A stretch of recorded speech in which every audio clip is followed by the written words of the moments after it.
We've just had an entire year of Conmebol World Cup qualifiers and a Copa America. And now, ladies and gentlemen, it's time to look back and ask ourselves, what did we learn? And that's exactly what we're going to do in today's episode. We've compiled our list for you here today. Before we get into ours, though, guys, if you like videos about Conmebol, make sure you hit subscribe. All right. We post multiple videos every single international break covering the World Cup qualifiers, and we will continue to do so up until the 2026 World Cup. We don't miss a beat here on Deadball TV. You shouldn't either.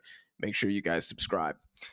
Let me bring us in here with a little underhanded lesson from Conmebol in 2024. The expanded World Cup spots haven't killed the drama of qualifying, but it has definitely lowered the stakes and feel of the games.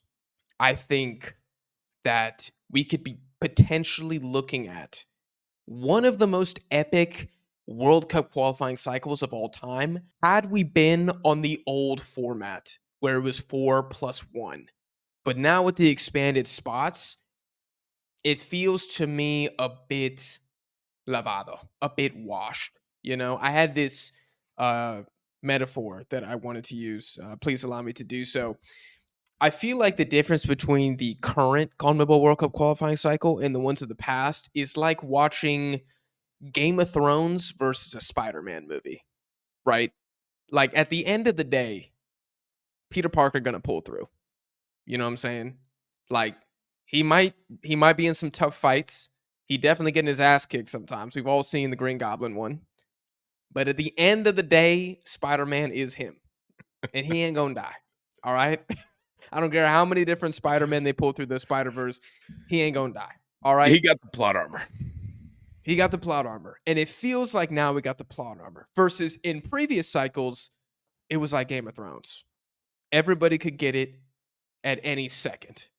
And as a result of that, I almost felt overly emotionally invested due to the potential and likelihood for extreme loss. That's kind of what I'm saying. CONMEBOL is kind of like the new Tom Holland Spider-Man movies. Still good, but the stakes aren't quite what they could be. Right. You know what's happening. You know that he signed on to a studio contract that gives him 4 movies with the studio.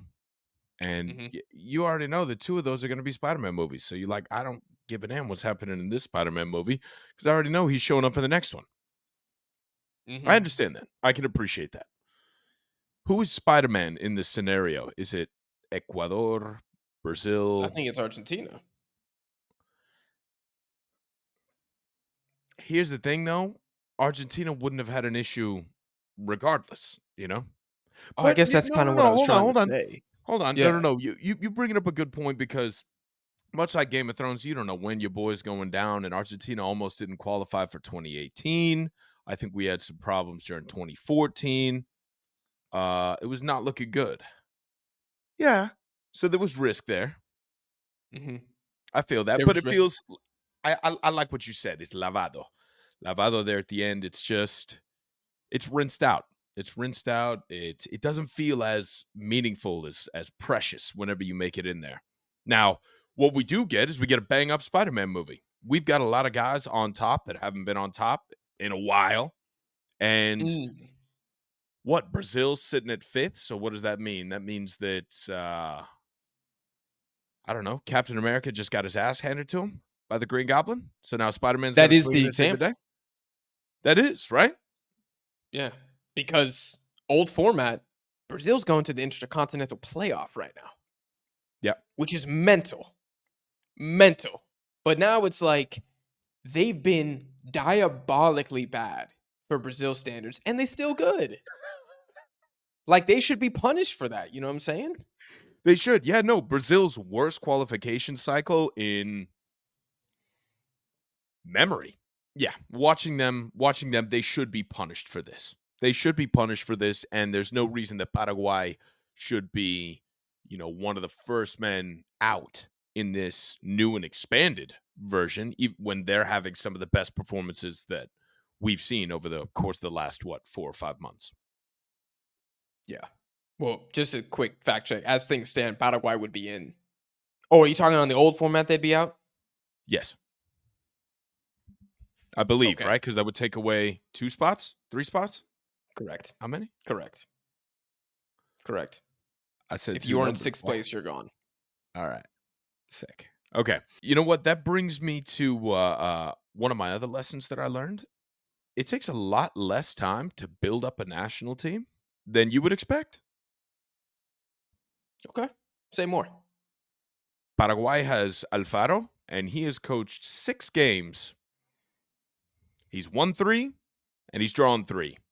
Won 2 of the Mhm. big ones against the big boys, and then he's just cleaning up everywhere else. And that's all it takes. That's all it takes. Whereas you look at somebody, and this goes into another one of my lessons, and this is a hard lesson learned, and I had a title for this. I want you guys to humanize your heroes. Humanize your heroes. I know we probably got a lot of Kanye West fans out there. Quite a few of you probably listen to P. Diddy. Did anybody listen to P. A lot of y'all was drinking I, Ciroc. I I've seen never it heard in the somebody club. say, "Hey, throw on that P Diddy." Like no one's ever said that in my Hey, whole throw life. Diddy on. Listen, a lot of y'all was drinking Ciroc in the clubs. Humanize your heroes, folks. Because just like you, I was a Gareca fan. But he is not some lion-maned god gifted to us from the spirit of the Pampas of Argentina. He is not some raw form of talent made man. No, as much as his flowing mane would like to convince you, this is a man that has won 4 games in his professional soccer career since 2022. He is That's shocking. glaringly human right now. It is shocking. With the way that we throw this man's name around, humanize your heroes, folks, because they will let you down. I think it's fair to say that 2024, the biggest loser in all of Conmebol could have been Ricardo Gareca. I He is think a maybe. top 3 nominee. You go to Chile and you're expected to replicate the magic that he did with Peru, and instead you get grouped at the Copa America. The club that sacked you because you were awful in Argentina, Vélez Sarsfield, goes on to win the goddamn league. I don't even know the last time they did that. And you I, guys, as Chile, are ninth place in Conmebol right now. his And best terrible. performance, Ricardo Gareca's best performance with Chile. By the way, those 4 wins, one of them was from his career at Vélez Sarsfield. So we want to just eliminate that and say that he has, 3 or less wins. Totally fine. It's terrible. No, it's embarrassing.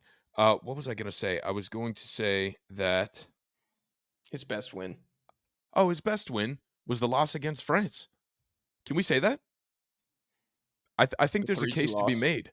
The 3-2 loss against France is his best performance, is his best game. I might have said best win, but obviously I misspoke.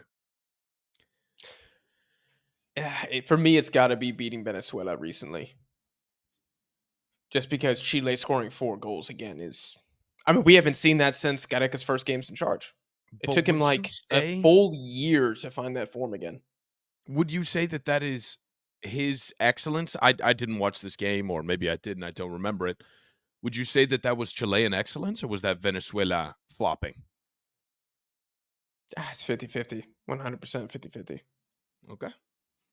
But Venezuela are just collapsing right now. But I mean, you Yeah. still have to give him credit for picking up a win in a what will ultimately probably be futile campaign. But to have lost at home again to Venezuela would have been insane. Yeah. Which that actually segues me into my next lesson from Conmebol, which is home advantage is still king in South America. I tried to go back and look at the biggest away wins of the cycle since it started and kind of my nominees for that. You guys let us know which one of these is the most impressive down below in the comments. Here are your nominees. Ecuador beating Colombia 1-0. Argentina beating Brazil 1-0 at the Maracanã, Uruguay beating Argentina 2-0 at the Bombonera, and Colombia beating Paraguay 1-0 at the Chaco. That was also pre-Alfaro Paraguay. So that's Mm. probably the weakest nominee. The point is, if you're playing at home, you almost never lose. I was looking at all of the games through qualifying so far. We played 60 games. In total, the away team has won 10 times out of 60, Wow. Wow. which is a 17% win rate. Now, do you know which team has the most away wins in Conmebol this qualifying cycle? Is it Paraguay? No. No. Okay. Is that Argentina? Yes. Argentina have 3 wins away, which out of 6 away games, pretty damn good. Pretty damn good. Pretty damn good. I'll just go through like the elite teams in CONMEBOL and we'll talk about their away wins.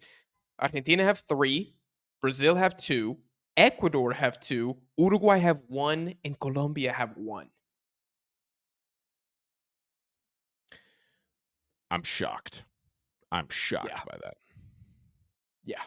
Colombia kind of ass away from home. Yeah.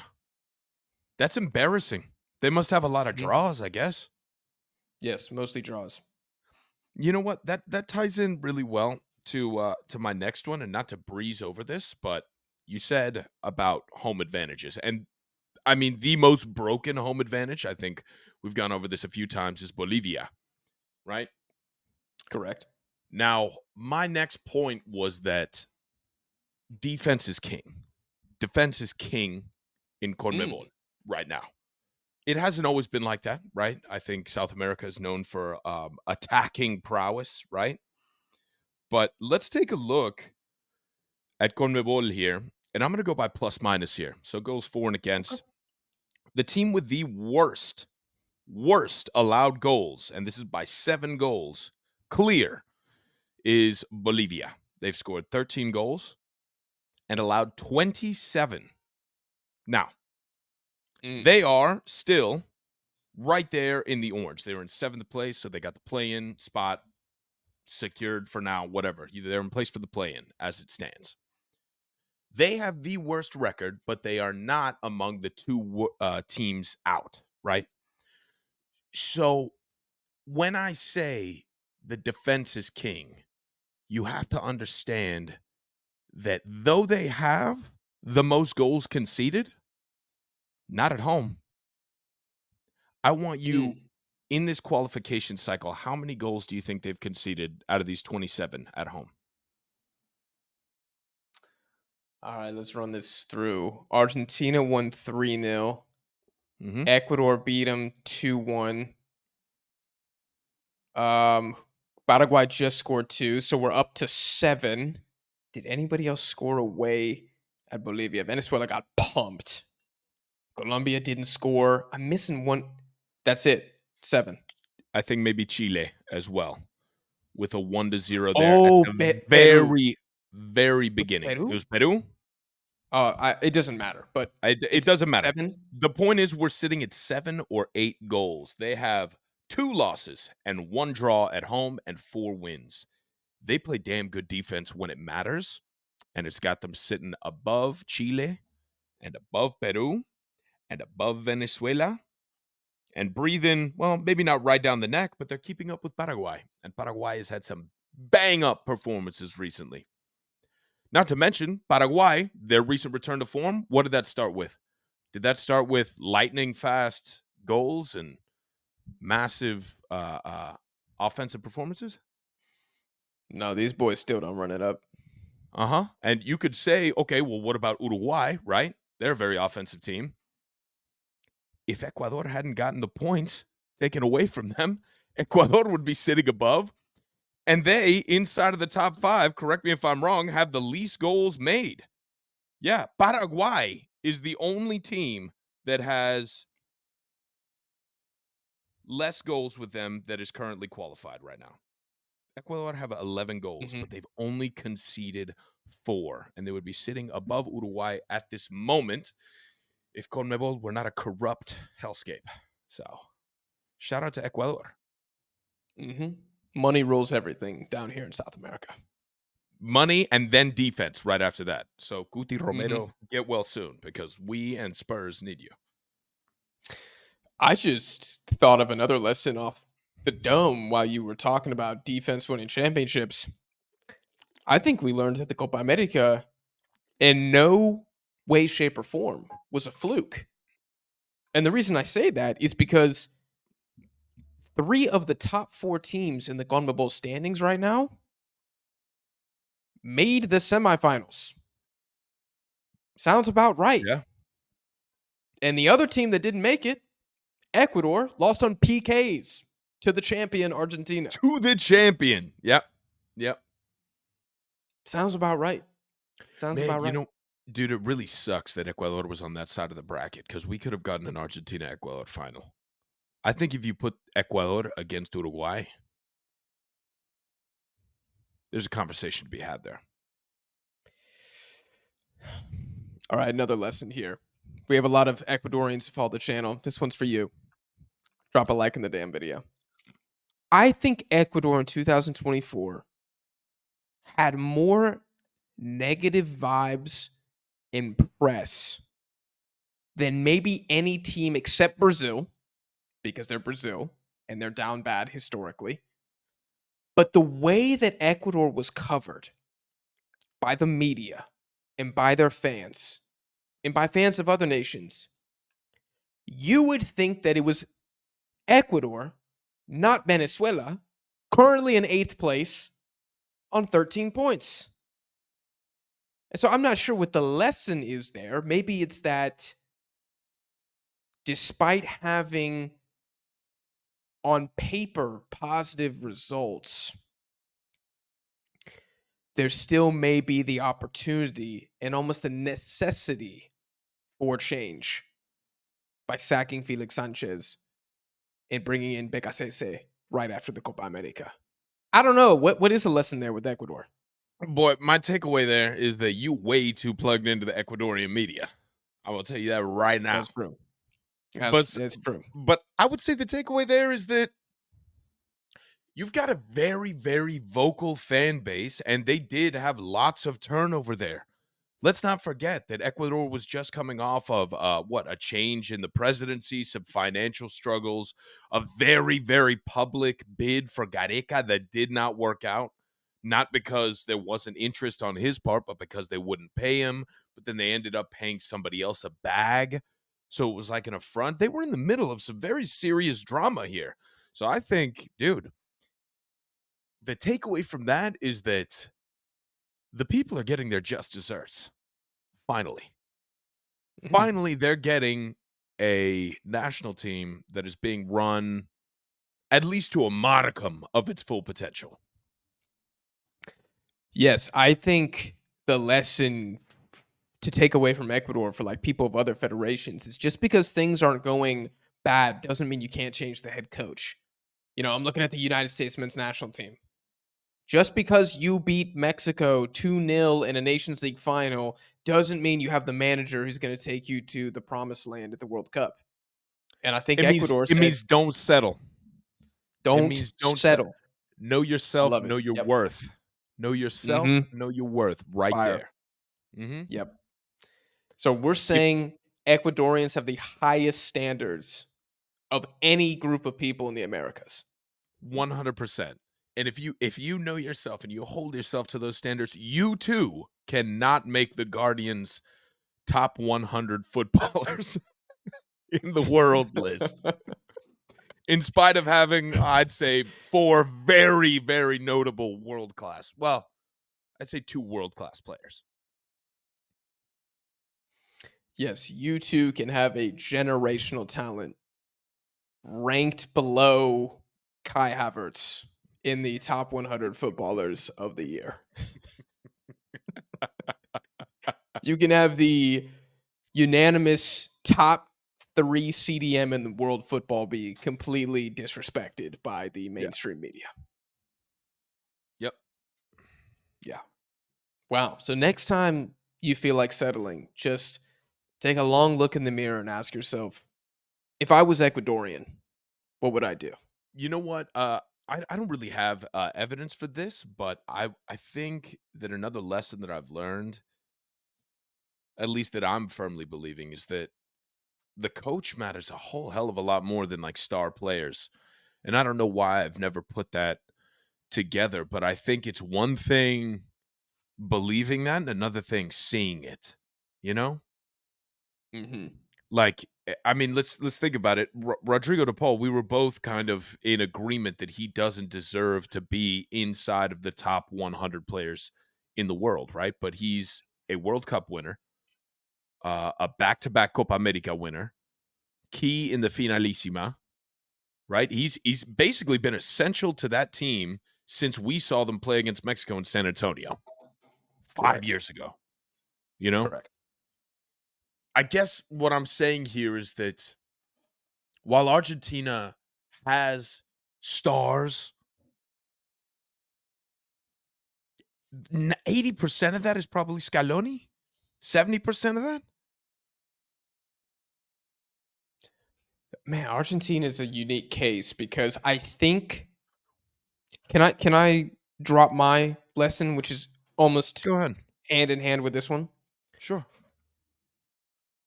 I think Conmebol has a coaching problem. Mm, I think if we look at how these teams have performed in the last year, there's very few success stories. And I was kind of breaking down who are the elite coaches in Conmebol. You, the viewer, comment down below. Who are the elite or even the really good coaches in Conmebol? Connor, do you want to take a like who would you say?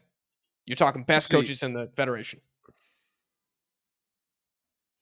dude, I would want to say, if I just go completely bias field, I'd say Gareca, Bielsa, Scaloni, um, what now Alfaro, what recency bias there, and Mhm. I mean, yeah, those are just the first names that come to mind, right? Here's my breakdown. I have elite, very good, and then not quite sure yet. Okay. In the elite category, I have Lionel Scaloni from Argentina because I'm sorry, you win 4 trophies in 4 years. I don't care if you have Messi, I don't care if you had LeBron and Michael Jordan on your team at the same time. That shit is hard, so he deserves credit for that. And Gustavo Alfaro from Paraguay. Done. I think what he did with Ecuador, what he did with Costa Rica, albeit in an extremely limited time, that team had no business making the Copa America. And he not only did he make the Copa America, he beat Paraguay at the Copa America and tied Brazil. And honestly gave Colombia a pretty good game. Red hot Colombia.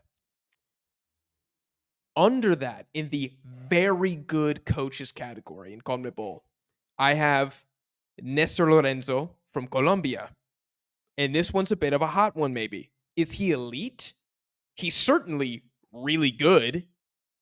Very good manager. Is he elite? Do you think he's elite? Comment No? down below. No? I mean, I can't put him in the same category as a coach who wins back-to-back World Cups or back-to-back Copa Americas and a World Cup. If that's what defines elite, no, I don't you cannot. 100% no. And next to him, I have Marcelo Bielsa, who, another one of those rough ones. You can you say Marcelo Bielsa is elite? I'm dude, I'm gonna say the same thing about Bielsa that we said about Canada in a previous video. What have you done for me lately? Show me something. Show me something, and I will put you there. There's hype, there's glitz, there's glamour, there's excitement, right? That's all why we watch football. You're an Mhm. inherently exciting coach. Win something. Win something, Not, and I'm not down. even what have you done for me lately? What have you done in the last 10 years in the case of Yeah. Bielsa? This one's a little harsh because he was obviously in club football for a long time, but But that I included. yeah, I don't know. I'm looking up how old Bielsa is right now because I'm really curious. Okay, he's 11 years older than Nestor Lorenzo. Bielsa's 69 years old. Lorenzo's 58. As of this time, it'd be fascinating to look back in 10 years, and maybe you can clown me for this. I don't think if Lorenzo keeps coaching for 11 more years, he has the same amount of trophies as Bielsa, which is one. Like, I'm sorry, I just do not see him on that trajectory. I guarantee you Lorenzo has more at the end of the day, Yeah, or at yeah, least overperforms more than Bielsa has overperformed when it comes to specifically national teams, because Uruguay are not overperforming. Colombia, at their peak, were a top five national team under Lorenzo. Like, maybe the hottest Colombia's ever been. Now they've cooled off a little bit, but he deserves a chance to get them back there. People selling all his stock, I think, are crazy. And then in the final tier, which is I don't know, is Gareca. And his appointment at Chile has been nothing short of a disaster. He's lost a lot of gravitas from this move. The reason that I'm not going to clown him and throw him in the shit bucket is because is it Gareca or is it the talent pool? Because I the mean, Chilean talent pool ain't great. no, and the thing that we said, and I keep bringing this up, I feel like I'm just yapping on and on about it. During the pandemic, they had severe setbacks. They have a very long country and not many roads that go, that are stacked next to each other. So when one road is shut down, there's no way for these guys to transport, right? So if, seven key players from the team are stuck up in the north, what are you going to do? You can't bring them Mhm. down. You can't even go outside. You can't ride your bike, right? One of the legal ways of transportation. It's very hard logistically to do that. So their development was set back. I think what we conservatively estimated 2 years, 3 years, just Probably. over the length of the pandemic, right? So yeah, I mean, there's probably a little bit of that, but I mean, what you said earlier, if we have to give him credit for the wins, right? That win against Venezuela, we have to give him credit for that. You also have to give him full credit for the losses. And Right. regardless of the talent pool, he's responsible for that. For some of the worst losses in recent Chilean football history. Mhm. I mean, Bolivia beat them in Santiago. Yeah. That cannot happen. Cannot happen. So this is going to be one of those appointments where you might look back and it's like, wow, Gareca probably maybe had a shout to get on that Mount Rushmore of Conmebol before, but I hate to say it, fair or not, how can you put him on there still after Yeah. being this bad? If he was in eighth place or seventh place right now, and they had some more wins, they were just getting beat on late penalties or whatever, maybe he gets protected, but he has not been good as Chilean No. manager. There's no other way to say it. If I may, I have one more takeaway for us here, one more lesson. Conmebol does not have a breakout star from this qualification cycle. At least not yet. I think there's some nominees, but if you guys think there's been a breakout star, let us know in the comments because I was really thinking about it. I have my nominee, who I think is the guy, but I was going team by team, game by game, and I was like, no breakout star. Peru, no breakout star. Uruguay, no breakout star. Brazil, maybe. Colombia, maybe. Does Argentina have a breakout star from this qualification cycle? Who would you say it is right now, if there is one, For Argentina or just overall? overall for the continent? Define breakout star. Just the one that I've been hearing the most about, the one that I like the most. Take both into account. I would say the player who had the biggest clout increase during this cycle?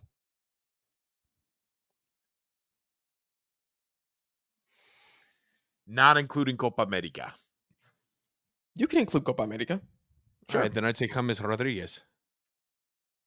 He'd be a breakout His star. He was a breakout star at the 2014 World Cup. I don't give a damn. His return to power was like the prodigal son, was biblical.